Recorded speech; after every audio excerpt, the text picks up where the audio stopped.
Hi friends, welcome to GS bro. இன்னைக்கு allegation டாபிக்ல class number 5 பார்க்க போறோம். இன்னைக்கான கிளாஸ்ல டைம் அண்ட் டிஸ்டன்ஸ்ல எப்படி இந்த அலிகேஷன் ஒர்க் ஆகுது, அதை பேஸ் பண்ணி இருக்கக்கூடிய கொஸ்டின்ஸை வந்து இதுல டிஸ்கஸ் பண்ணலாம். கிளாஸ் ஸ்டார்ட் பண்றதுக்கு முன்னாடி நம்ம சேனலுக்கு புதுசா இருந்தீங்க அப்படின்னா நம்ம சேனலுக்கு சப்ஸ்கிரைப் பண்ணிக்கோங்க and மறக்காம ஆல் நோட்டிபிகேஷன் கிளிக் பண்ணிக்கோங்க. அப்பதான் நான் போடக்கூடிய வீடியோ உடனே உங்களை வந்து ரீச் ஆகும்.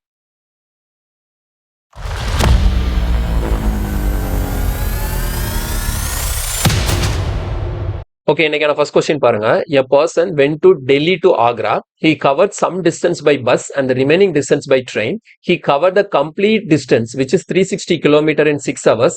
Average speed of bus is 48 km per hour and average speed of train is 120 km per hour. Find the distance covered by train. புரியுதா? சோ இந்த கொஸ்டினை தெளிவா பாருங்க. இந்த மாதிரி பேட்டர்ன்ல கொஸ்டின் கேட்கும்போது இதுக்குள்ள நம்ம அலிகேஷனை கொண்டு வந்து இதை ஈஸியா சால்வ் பண்ணலாம். இந்த கொஸ்டினை பொறுத்த வரைக்கும் என்ன கொடுத்திருக்காங்க அப்படின்னா, ஒரு பர்சன் வந்து டெல்லியில இருந்து ஆக்ராக்கு போறாரு. ஓகேங்களா?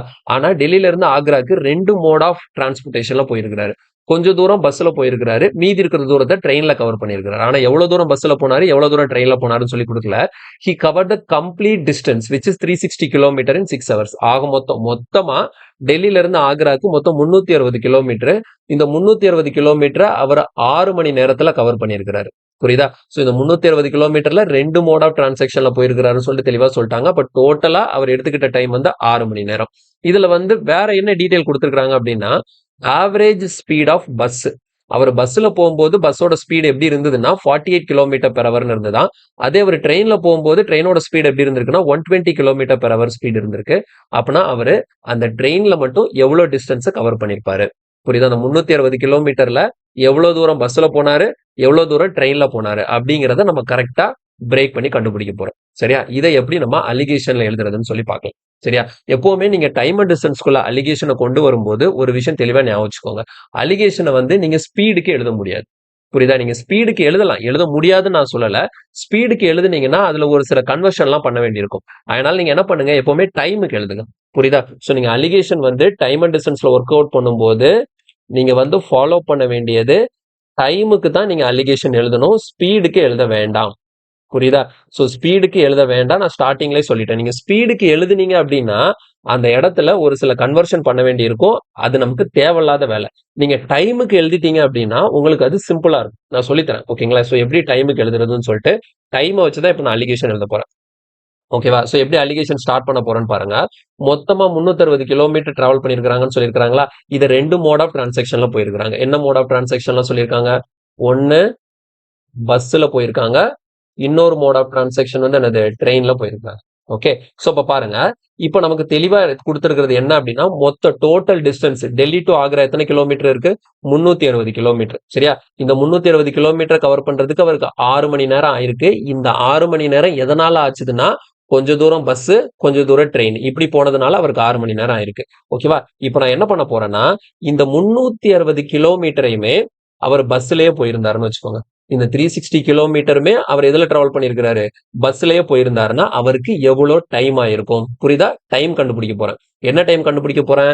டெல்லியில இருந்து ஆக்ரா வரைக்குமே அவர் ஃபுல் அண்ட் ஃபுல் பஸ்லயே போயிருந்தாருன்னா அவருக்கு எவ்வளவு நேரம் ஆகும்? சோ டைம் கண்டுபிடிக்கிறதுக்கான ஃபார்முலா என்ன? Distance by speed. டிஸ்டன்ஸ் எவ்வளவு? 360 கிலோமீட்டர். பஸ்ல போறாரா? பஸ்ஸோட ஸ்பீட் எவ்வளவு? 48. அப்ப நமக்கு டைம் வேணும்னா இந்த இடத்துல 360 டிவைடட் பை 48. இது வந்து என்ன டைம்? மொத்த டிஸ்டன்ஸும் அவர் பஸ்ல கவர் பண்ணியிருந்தா அவருக்கு ஆகக்கூடிய டைம். இப்ப இந்த பக்கம் நான் என்ன எழுதுவேன்?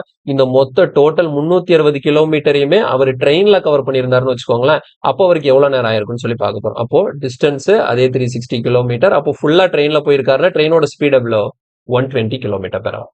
புரியுதா? அப்ப இந்த 360 கிலோமீட்டருமே 120 கிலோமீட்டர் பெர் ஹவர் ஸ்பீட்ல போயிருந்தாருன்னா அவருக்கு எவ்வளவு டைம் ஆயிருக்கும்? அப்ப இது வந்து டோட்டல் டிஸ்டன்ஸே நான் ட்ரெயின்ல கவர் பண்ணியிருந்தா எனக்கு ஆகக்கூடிய டைம்.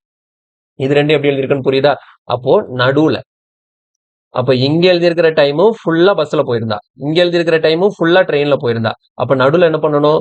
பஸ்ஸும் ட்ரெயினும் கலந்து போனா எவ்வளவு டைம்ங்கிறத நான் சென்டர்ல எழுதணும். அது கொஸ்டின்லயே கொடுத்துட்டாங்க. பஸ் ட்ரெயின்ல கலந்து போனதுனால அவருக்கு எவ்வளவு நேரம் இருக்கு? 6 மணி நேரம் இருக்கு. சோ அந்த டைமை நான் இங்க எழுதுறேன். இதா முடிஞ்சது, அவ்வளவுதான், வேலை முடிஞ்சு. இப்ப நீங்க வழக்கம் போல டிஃபரன்ஸ் எடுத்து கீழே ரேஷியோ கண்டுபிடிப்பீங்கல்ல, அந்த ரேஷியோ தான் என்ன அப்படின்னா அவர் பஸ்ல ட்ரெயின்ல இது ரெண்டுலயும் கவர் பண்ண டிஸ்டன்ஸ்க்கான ரேஷியோவா இருக்கும். புரியுதா? அதனாலதான் நான் என்ன சொல்றேன், டைமை வச்சு எழுதுங்கன்னு சொல்றேன். நீங்க டைமை வச்சு எழுதும் போது டைரக்டா உங்களுக்கு கிடைக்கக்கூடிய ரேஷியோ வந்து எதுக்கான ரேஷியோவா இருக்கும் அப்படின்னா, அவர் மொத்த டிஸ்டன்ஸ பஸ்ல எவ்வளவு தூரம் போனாரு, ட்ரெயின்ல எவ்வளவு தூரம் போனாரு அப்படிங்கிற அந்த டிஸ்டன்ஸ்க்கான ரேஷியோ உங்களுக்கு டைரக்டா கிடைக்கும். இதே இது நீங்க ஸ்பீடை வச்சு பண்ணீங்கன்னா உங்களுக்கு டைரக்டா அந்த டிஸ்டன்ஸ்க்கான ரேஷியோ கிடைக்காது, வேற மாதிரி கிடைக்கும். அதை நம்ம மாத்தி பண்ற மாதிரி இருக்கும். அது நம்ம இப்ப பார்க்க போறது இல்ல. நம்ம ஸ்பீடை வச்சு அலிகேஷன் போடும், அதாவது டைம் அண்ட் டிஸ்டன்ஸ் டாபிக்ல ஸ்பீடை வச்சு அலிகேஷன் போடுறத நம்ம ஒமிட் பண்ண போறோம். அதை வந்து நம்ம எடுத்துக்க போறதே கிடையாது. ஃபுல் அண்ட் ஃபுல் டைம் வச்சு தான் போட போறோம். சரியா? ஸோ இதே ஃபாலோ பண்ணிக்கோங்க. இப்போ இந்த இடத்துல பாருங்க, இங்க நம்ம சிம்பிளிஃபை பண்ணிடலாமா? இங்க 360/48 இருக்கு. அதை கேன்சல் பண்ணி இங்க என்ன நம்பர் வருதுன்னு சொல்லிட்டு பார்த்தலாம். இங்க நம்ம கேன்சல் பண்ணோம்னு வச்சுக்கோங்களேன். ஸோ 12 டேபிள்ல நான் கேன்சல் பண்றேன். 12 டேபிள்ல கேன்சல் பண்ணா 4 12s are 48, இங்க 3 12s are 36, 13 வரும். அடுத்த 4 டேபிள்ல டைரக்டாவே நான் கேன்சல் பண்ணேன் அப்படின்னா 4 டேபிள்ல கேன்சல் பண்ணோம்னா 7 4s are 28, 5 4s are 20, அப்ப 7.5 கிடைக்குது. இங்க நம்ம கேன்சல் பண்ணோம்னா நமக்கு எவ்வளவு கிடைக்கும்? 3 கிடைக்கும். இப்ப பாருங்க, இப்ப டிஃபரன்ஸ் பார்க்கும்போது இங்க 3 இருக்கு, 6 இருக்கு. அப்ப இங்க டிஃபரன்ஸ் எவ்வளவு வருது? 3 வருது. இங்க 7.5 இருக்கு, இங்க 6 இருக்கு. டிஃபரன்ஸ் எவ்வளவு? அப்போ 1.5. அப்போ 3:1.5 இருக்கு. அப்போ 1.5 கேன்சல் பண்ணோம்னா எத்தனை டைம்ஸ்? 2 டைம்ஸ். அப்ப நமக்கு ரேஷியோ என்ன வருது? 2:1. அப்ப நமக்கு கிளியரா தெரிஞ்சு போச்சு, மொத்தம் 360 கிலோமீட்டர்ல அவர் பஸ்ல கவர் பண்ண டிஸ்டன்ஸ் அண்ட் ட்ரெயின்ல கவர் பண்ண டிஸ்டன்ஸ்க்கான ரேஷியோ தான் எவ்வளவு? 2:1. 2 பார்ட் பஸ்ல கவர் பண்ணிருக்காரு, ஒரு பார்ட் வந்து ட்ரெயின்ல கவர் பண்ணிருக்காரு. மொத்தமா எவ்வளவு தூரம்? 360 கிலோமீட்டர். இங்க டோட்டல் எவ்வளவு? 3 யூனிட்ஸ். அப்ப நமக்கு 3 யூனிட் தான் 360 கிலோமீட்டர். அப்படின்னா அவங்க கேட்ட கேள்வி என்ன? ட்ரெயின்ல எவ்வளவு தூரம் கவர் பண்ணிருப்பாருன்னு சொல்லிட்டு. அப்ப இங்க இருக்கா ட்ரெயின், அப்ப இந்த ரைட் சைடு உள்ளதான் பார்க்கணும். அப்போ 1 யூனிட் எவ்வளவுன்னு சொல்லி பார்க்கணும். 1 யூனிட் எவ்வளவுன்னு பாத்தீங்கன்னா உங்களுக்கு ட்ரெயின்ல அவர் கவர் பண்ண டிஸ்டன்ஸ் கிடைக்கும். அப்போ 1 யூனிட்னா நமக்கு எவ்வளவு கிடைக்குது? 120 கிலோமீட்டர். ஸோ கொஸ்டின்கான ஆன்சர் ஆப்ஷன் ஏ. ஒருவேளை அவர் பஸ்ல எவ்வளவு தூரம் போனாருன்னு சொல்லி கொஸ்டின் கேட்டாங்கன்னா 2 யூனிட்ஸ் பார்த்திருப்போம். ஆன்சர் வந்து 240 கிலோமீட்டர் கிடைச்சிருக்கும். தெளிவா புரிஞ்சுதா? ஸோ ரொம்ப ரொம்ப சிம்பிளான ஒரு கொஸ்டின் தான், ஈஸியா சால்வ் பண்ணியாச்சு. இதுல கன்ஃபியூஸ் ஆகுறதுக்கு ஒண்ணுமே கிடையாது. புரியுதா? நான் சொல்லி கொடுத்ததை அப்படியே தெளிவா அண்டர்ஸ்டாண்ட் பண்ணிக்கோங்க. டைமை வச்சு நான் எழுதியிருக்கேன், ஸ்பீடை வச்சு எழுதக்கூடாது. எழுதக்கூடாதுன்னு இல்லை, எழுத வேண்டாம். நான் ஸ்பீடை வச்சு உங்களுக்கு சொல்லி தர போறது இல்லை, ஃபுல்லா டைம் வச்சு தான் சொல்லி தர போறேன். ஓகே, அடுத்த கொஸ்டின். இதுல பாருங்க, a man covered a distance of 60 km in 5 hours, partly by train at 15 km per hour and partly by foot at 10 km per hour. The distance covered by train. போன question இருக்குல்ல, அதே pattern தான். மொத்தம் 60 kilometre. அதை cover பண்றதுக்கு 5 மணி நேரம் எடுத்துக்கிட்டாரு அவரு. ஆனா இந்த 5 மணி நேரம் எப்படி ஆயிருக்கு அப்படின்னா, பார்ட்லி கொஞ்ச தூரம் ட்ரெயின்ல போயிருக்கிறாரு. ட்ரெயினோட ஸ்பீடு 15 km per hour. கொஞ்ச தூரம் என்ன பண்ணிருக்காரு? நடந்து போயிருக்காரு. பை ஃபுட்னா நடந்து போயிருக்காரு. நடந்து போகும்போது ஸ்பீடு எவ்வளவு? 10 km per hour. ஓகேவா? அப்போ அவரு ட்ரெயின்ல மட்டும் இந்த 60 கிலோமீட்டர்ல எவ்வளவு தூரம் ட்ரெயின்ல கவர் பண்ணிருப்பாருன்னு சொல்லி கொஸ்டின் கேட்கறாங்க. ஓகே, அப்ப இங்க 2 மோட் ஆஃப் டிரான்சாக்ஷன் என்னலாம்? ஒன்னு வந்து ட்ரெயின், இன்னொன்னு வந்து பை ஃபுட், நடந்து போயிருக்கிறார். ஓகேவா? இப்ப நான் இங்கே டைம் தான் எழுத போறேன். பாருங்க, மொத்தமா எத்தனை கிலோமீட்டர்? 60 கிலோமீட்டர் இருக்கு. 60 கிலோமீட்டருமே ட்ரெயின்ல போயிருந்தாருன்னா எவ்வளவு நேரம் ஆகும்? So 60/15 distance by speed. 60 கிலோமீட்டருமே நடந்து போயிருந்தா எவ்வளவு நேரம் ஆகும்? 60/10 டிஸ்டன்ஸ் பை ஸ்பீடு. ஆனா கொஞ்ச தூரம் ட்ரெயின்லையும் கொஞ்ச தூரம்லயும் நடந்தும் போனதுனால அவருக்கு எவ்வளவு டைம் ஆயிருக்கு? 5 மணி நேரம் ஆயிருக்கு. So 5 centre. இங்க நம்ம சிம்பிளிஃபை பண்ணா இங்க 4 கிடைக்கும், இங்க சிம்பிளிஃபை பண்ணா 6 கிடைக்கும். அப்போ 4 5 டிஃபரன்ஸ் 1, 6 5 டிஃபரன்ஸ் 1. அப்ப என்ன அர்த்தம்? அவரு 1:1 அப்படிங்கிற ரேஷியோல அந்த டிஸ்டன்ஸை டிவைட் பண்ணி போயிருக்கிறார். அப்போ மொத்தம் 60 கிலோமீட்டரா? அப்போ 60 கிலோமீட்டர் 1:1 பிரிக்கிறீங்கன்னா என்ன அர்த்தம்? ஒரு பார்ட் வந்து ட்ரெயின்ல போயிருக்கிறாரு, ஒரு பார்ட் வந்து ஃபுட்ல போயிருக்கிறாரு, நடந்து போயிருக்காரு. அப்ப டோட்டலா எவ்வளோ? 2 யூனிட்ஸ். ஸோ 2 யூனிட்ஸ் தான் எனக்கு 60 கிலோமீட்டர். அப்படின்னா அவங்க கேள்வி கேட்டது ட்ரெயின்ல எவ்வளவு தூரம் போனாங்கன்னு சொல்லிட்டு. ஸோ ட்ரெயின்ல போனது வேணும்னா என்ன பண்ணும்? 1 யூனிட் என்னங்கிறத கால்குலேட் பண்ணும். ஸோ 1 யூனிட்னா எனக்கு ஆன்சர் என்ன கிடைக்குது? 30 கிலோமீட்டர். ஸோ கொஸ்டின்கான ஆன்சர் ஆப்ஷன் பி, 30 கிலோமீட்டர். இதுலதான் கஷ்டம் இருக்கா? ஈஸியா சால்வ் பண்ணியாச்சா? ஸோ அண்டர்ஸ்டாண்ட் பண்ணிக்கோங்க. இந்த பேட்டர்ன்ல கொஸ்டின் கேட்கும்போது இதை நீங்க வந்து த்ரூ அலிகேஷன் பண்ணும்போது ஈஸியா ஆன்சர் கிடைக்குது. அடுத்து இந்த கொஸ்டின் பாருங்க, a person traveled 255 km in 7 hours in 2 stages. In the first part of journey he travels by bus at a speed of 30 km per hour. In the second part of journey he travels by train at a speed of 45 km per hour. How much distance he travel by bus? அப்ப பஸ்ல எவ்வளவு தூரம் போனாருன்னு சொல்லிட்டு கேள்வி கேட்கறாங்க. சரியா? இதுவும் அதே தான். மொத்தம் 255 கிலோமீட்டர் இருக்கு, 7 மணி நேரம் ஆயிருக்கு. அதுல பாதி தூரம், அது பாதி ஒரு பார்ட் ஆஃப் த டிஸ்டன்ஸை வந்து பஸ்ல போயிருக்கிறாரு, அதோட ஸ்பீடு 30 km per hour. இன்னொரு பார்ட் ஆஃப் த ஜேர்னியை வந்து அவர் எதுல போயிருக்கிறாருன்னா ட்ரெயின்ல போயிருக்கிறாரு. அப்போ ஸ்பீடு வந்து 45 km per hour. அப்போ அவர் பஸ்ல எவ்வளவு தூரம் டிராவல் பண்ணிருப்பாரு? இந்த 255 கிலோமீட்டர்ல பஸ்ல டிராவல் பண்ண தூரம் எவ்வளவுங்கிறத கண்டுபிடிக்க சொல்லியிருக்காங்க. ஸோ இந்த கொஸ்டின் வந்து உங்களுக்கு ப்ராக்டிஸ். சரியா? நான் சால்வ் பண்ணி காட்டினாலே 2 கொஸ்டின் சால்வ் பண்ணல, அதே பேட்டர்ல தான் இந்த கொஸ்டினை சால்வ் பண்ணும். வேற எந்த விஷயமே கிடையாது, ரொம்ப ஈஸியா வந்துடும். கொஸ்டினுக்கான ஆன்சர் நான் கொடுத்துறேன். ஆப்ஷன் சி, 120 கிலோமீட்டர் உங்களுக்கு கிடைக்கும். ட்ரை பண்ணி பாருங்க. அடுத்த கேள்வி இது பாருங்க. a person travel 61 km in 9 hours partly by cycle and partly on foot. Speed of cycle is 9 km per hour and speed of foot is 4 km per hour. Find the ratio of time travel by cycle and foot. அப்ப இந்த இடத்துல ஒரு விஷயம் தெளிவா பாருங்க. இங்க வந்து ratio of distance கேட்கல, ரேஷியோ ஆஃப் டைம் கேட்டிருக்காங்க. அப்படின்னா என்ன அர்த்தம்னா மொத்தம் இந்த 9 மணி நேரம் டிராவல் பண்ணி போயிருக்கிறாரா, இந்த 9 மணி நேரம் டிராவல் பண்ணதுல எவ்வளவு நேரம் அவர் சைக்கிள்ல போயிருப்பாரு, எவ்வளவு நேரம் அவர் நடந்து போயிருப்பாருன்னு சொல்லி கொஸ்டின் கேட்கிறாங்க. புரியுதா? இந்த இடத்துல நம்ம கண்டுபிடிக்க வேண்டியது டிஸ்டன்ஸ்க்கான ரேஷியோ கிடையாது. அவங்க கேட்கறது ratio of time travelled by cycle and foot. அந்த டிஃபரன்ஸை புரிஞ்சுக்கணும். இதுக்கு முன்னாடி பார்த்த கொஸ்டின் எல்லாத்துக்குமே டிஸ்டன்ஸ்க்கான ரேஷியோ தான் நமக்கு கிடைச்சிருக்கும். இங்கேயும் நம்ம டிஸ்டன்ஸ்க்கான ரேஷியோ தான் கண்டுபிடிக்க போறோம். ஆனா ஆன்சர் போடும்போது அதை டைமுக்கு மாத்தி போடணும். எப்படி நான் பண்றதுன்னு நான் சொல்றேன். இப்ப பாருங்க, மொத்தம் எத்தனை கிலோமீட்டர்? 61 கிலோமீட்டர். மொத்தம் 9 மணி நேரம் இருக்கா. அப்போ கொஞ்ச தூரம் சைக்கிள்ல போயிருக்கிறாரு, கொஞ்ச தூரம் நடந்து போயிருக்கிறாரு. சைக்கிள்ல ஸ்பீடு 9, நடந்து போகும்போது ஸ்பீடு 4. அப்ப நம்ம என்ன பண்ணுவோம்? ஃபர்ஸ்ட் 2 மோட் ஆஃப் ஜேர்னி இருக்கு. ஒன்னு வந்து சைக்கிள்ல போயிருக்கிறாரு, ஒன்னு வந்து பை ஃபுட் நடந்து போயிருக்கிறாரா. அப்ப மொத்தம் 61 கிலோமீட்டரையுமே அவர் வந்து சைக்கிள்லயே போயிருந்தாருன்னா எவ்வளவு நேரம் ஆயிருக்கும்? அப்ப பாருங்க, 61/9. 61 கிலோமீட்டருமே அவர் நடந்து போயிருந்தாருன்னா எவ்வளவு நேரம் ஆயிருக்கும்? 61/4. ஓகேவா? ஆனா கொஞ்ச தூரம் நடந்தும் கொஞ்ச தூரம் சைக்கிள்லயும் போனதுனால அவருக்கு எவ்வளவு நேரம் ஆயிருக்கு? 9 hours ஆயிருக்கு. ஸோ 9 அது. அப்ப இங்க நமக்கு ரேஷியோ கிடைச்சிடும். ஆனா கிடைக்கக்கூடிய ரேஷியோ எதுக்கான ரேஷியோ தான்? டிஸ்டன்ஸ்க்கான ரேஷியோ தான். அதை மறந்துடக்கூடாது. ஓகேவா? சரி, ரேஷியோ பார்த்துலாமா? டிஸ்டன்ஸ் ரேஷியோ நான் பார்த்துறேன். இப்ப இங்க வந்து டிஃபரன்ஸ் பார்க்கும்போது எல்சிஎம் வந்து 9 வச்சுக்கலாமா? எல்சிஎம் 9 வச்சுக்கலாம். அப்ப இது 9 9 சார் 81, மேல வந்து 20, 20/9 வரும். இங்க நமக்கு எல்சிஎம் வந்து 4ன்னு வச்சுக்கலாமா? இங்க டிஃபரன்ஸ் பார்க்கும்போது அப்ப 9 4 சார் 36. அப்போ 61ல 36 போச்சுதுன்னு வச்சுக்கோங்களேன். 61ல 36 போச்சுதுன்னா இங்க ஒரு 5 இருக்கு. 5னா 41, ஸோ 25ன்னு கிடைக்கும். இப்போ இதை சிம்பிளிஃபை பண்ணும்போது பாருங்க, இப்போ ரேஷியோ இருக்கா, 5 5 ஆர் 25, 4 5 ஆர் 20. வேற ஏதாவது கேன்சல் ஆகுமான்னு சொல்லிட்டு பார்த்தீங்கன்னா வேற எதுவும் கேன்சல் ஆகுது. ஸோ இங்க இருக்கு 9 இருக்கு, இங்க 4 இருக்கு. அப்போ கிராஸ் மல்டிப்ளை பண்ணும்போது எனக்கு ரிசல்ட் எப்படி வந்தோம்னா 9 கொண்டு இங்க மல்டிப்ளை ஆகும்போது இங்க 45ன்னு வந்துடும். இந்த 4 கொண்டு இங்க மல்டிப்ளை ஆகும்போது எனக்கு 16 வந்துடும். சரியா? அப்ப என்ன தெரிஞ்சு போச்சு? மொத்தம் 61 கிலோமீட்டர்ல சைக்கிள்ல போன டிஸ்டன்ஸுக்கும் ஃபுட்ல நடந்து போன டிஸ்டன்ஸுக்குமான ரேஷியோ தான் எவ்வளவு? 45:16. அப்ப 45 16 ஆட் பண்ணா டோட்டலா எவ்வளவு யூனிட்ஸ் வருது? 61 யூனிட்ஸ் வரும். அப்ப நமக்கு 61 யூனிட் தான் அவங்க சொன்ன மாதிரி 61 கிலோமீட்டர். அப்போ 1 யூனிட்ங்கிறது என்னது? 1 கிலோமீட்டர். அப்ப இதுல இருந்து எனக்கு கிளியரா என்ன தெரிஞ்சு போச்சுன்னா, சைக்கிள்ல அவர் டிராவல் பண்ண டிஸ்டன்ஸ் எவ்வளோ? 45 யூனிட்ஸ் இருக்கு. அப்போ 45 கிலோமீட்டர் சைக்கிள்ல டிராவல் பண்ணியிருக்கிறாரு. இது நடந்து அவர் டிராவல் பண்ண டிஸ்டன்ஸ் பாத்தீங்கன்னா இங்க 16 யூனிட்ஸ் இருக்கா. ஸோ 16 கிலோமீட்டர் அவர் நடந்து டிராவல் பண்ணியிருக்கிறாரு.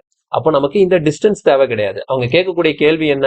த ratio of time travelled by cycle and foot. அப்போ சைக்கிள்ல எவ்வளவு நேரம் டிராவல் பண்ணியிருக்காரு, நடந்து எவ்வளவு நேரம் டிராவல் பண்ணியிருக்கிறார். சரியா? இப்போ பாருங்க, டைம் சைக்கிள்ல எவ்வளவு நேரம், டைம் ஃபுட் நடந்து எவ்வளவு நேரம். அப்போ நமக்கு சைக்கிள்ல எவ்வளவு டைம் டிராவல் பண்ணியிருக்கிறாருன்னு சொல்லிட்டு தெரியணும். அப்படின்னா சைக்கிள்ல டைம் ஈக்குவல் டு ஃபார்முலா என்ன? Distance by speedo.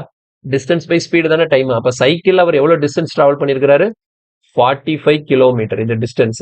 சைக்கிள்ல போகும்போது ஸ்பீட் என்ன? 9. ஸோ 45/9 போட்டா சைக்கிள்ல மட்டும் அவர் எவ்வளவு நேரம் டிராவல் பண்ணாருன்னு சொல்லி தெரிஞ்சிடும். அதே மாதிரி நடந்து எவ்வளவு நேரம் டிராவல் பண்ணாருன்னு சொல்லிட்டு வேணா, நடந்து போகும்போது எவ்வளவு டிஸ்டன்ஸ் கவர் பண்ணியிருக்கிறாரு? 16. நடந்து போகும்போது அவரோட ஸ்பீட் எவ்வளோ? 4. புரியுதா? ஸோ 16/4 போடும்போது அவர் டோட்டலா நடந்து டிராவல் பண்ண டைம் என்னன்னு சொல்லி கிடைச்சு. இப்போ இதை சிம்பிளிஃபை பண்ணும்போது பாருங்க, இங்க 5 டைம்ஸ் வரும், இங்க வந்து நமக்கு 4 டைம்ஸ் வரும். So answer is 5:4. புரியுதா? ஸோ ரொம்ப ரொம்ப இம்பார்ட்டன்டான கொஸ்டின் இது. கவனமா பாருங்க. ஏன்னா இது நம்ம நார்மலா பாக்குற கொஸ்டின் மாதிரியே தான் இருக்கும். நம்ம இந்த இடத்துல டைமுங்கிற வார்த்தையை வந்து அப்படியே பார்க்காம விட்டுட்டோம்னு வச்சுக்கோங்களேன். ரொம்ப கான்ஃபிடென்ட்டா இந்த மாதிரி சால்வ் பண்ணிட்டு வேற ஏதாவது ஆன்சர் போட்டுட்டு தப்பா இருக்குது அப்படின்னு சொல்லிட்டு யோசிச்சுட்டு இருக்க மாதிரி இருக்கும். அதனால கொஸ்டின் தெளிவா ரீட் பண்ணிக்கோங்க. இதுக்கு முன்னாடி பார்த்த கொஸ்டினுக்கும் இந்த கொஸ்டினுக்கும் என்ன வித்தியாசங்கிறத புரிஞ்சுக்கோங்க. அடுத்த கேள்வி இல்ல பாருங்க, a man covered a distance of 220 km in 11 hours, partly by bus at 14 km per hour and partly by car at 25 km per hour. Find what percent of the distance he covered by bus. அப்போ மொத்த டிஸ்டன்ஸ்ல எவ்வளவு percentage வந்து அவர் பஸ்ல போயிருக்கிறாருன்னு சொல்லிட்டு question கேட்க. அப்ப இதை நம்ம ரேஷியோ கண்டுபிடிச்சாலே போட்டுடலாம். இந்த இடத்துல டிஸ்டன்ஸ் வச்சுதான் கொஸ்டின் கேட்டிருக்காங்க. அப்ப நார்மலா டிஸ்டன்ஸ் ரேஷியோவே நம்ம கண்டுபிடிச்சா போதும். சரி, டிஸ்டன்ஸ் ரேஷியோ கண்டுபிடிக்கிறதுக்கு ரெண்டு மோட் ஆஃப் டிரான்சாக்ஷனா ஃபர்ஸ்ட் வந்து என்ன பண்ணியிருக்கிறாரு, கொஞ்சம் தூரம் பஸ்ல போறாரு, அடுத்த கொஞ்சம் தூரம் கார்ல போறாரு. மொத்தமா எத்தனை கிலோமீட்டர்? 220 கிலோமீட்டர். இப்போ 220 கிலோமீட்டருமே பஸ்ல போயிருந்தாருன்னா 220/14 இவ்வளவு நேரம் ஆயிருக்கும். 220 கிலோமீட்டருமே அவர் கார்ல போயிருந்தாருன்னா எவ்வளவு டைம் ஆயிருக்கும்? 220/25. ஏன்னா காரோட ஸ்பீடு 25. ஆனா ரெண்டுலையும் கலந்து போனதுனால அவருக்கு எவ்வளவு நேரம் ஆயிருக்கு? 11 hours ஆயிருக்கு. ஸோ ஜஸ்ட் ரேஷியோ மட்டும் கண்டுபிடிச்சலாமா? சரி, அதுக்கு முன்னாடி சிம்பிளிஃபை பண்ண முடிஞ்சா சிம்பிளிஃபை பண்ணிக்கலாம். பாருங்க, இங்க நம்ம கேன்சல் பண்ணோம்னா 2 டேபிள்ல கேன்சல் பண்ணோம்னா 7 2s are 14. இங்க வந்து 110 வரும். இதுக்கு மேல கேன்சல் பண்ண முடியாது. இங்க நம்ம 5 டேபிள்ல கேன்சல் பண்ணோம்னா இங்க 44 டைம்ஸ், கீழே வந்து 5 டைம்ஸ். ஸோ இது 44/5 இருக்கு, இது 110/7 இருக்கு. அப்போ நமக்கு ஃபர்ஸ்ட் இங்க டிஃபரன்ஸ் பார்க்கும்போது நம்ம என்ன எடுத்துக்கலாம்? இங்க LCM 7 எடுத்துக்கலாம். அப்ப இங்க 110, இங்க 77 வருமா? 110ல 77 போச்சுதுன்னா நமக்கு 33ன்னு கிடைக்கும். புரியுதா? 110ல ஆமா 77ன்னா 100ல 77 போச்சுன்னா 27. சரி, 23 பிளஸ் ஒரு 10 33 கிடைக்குது. அதே மாதிரி இங்க நமக்கு 44/5, இங்க வந்து 11 இருக்கா? ஸோ LCM 5ன்னு வச்சுக்கலாம். அப்போ இது 55ன்னு வரும். அப்போ 55 44 டிஃபரன்ஸ் வந்து 11 வரும்.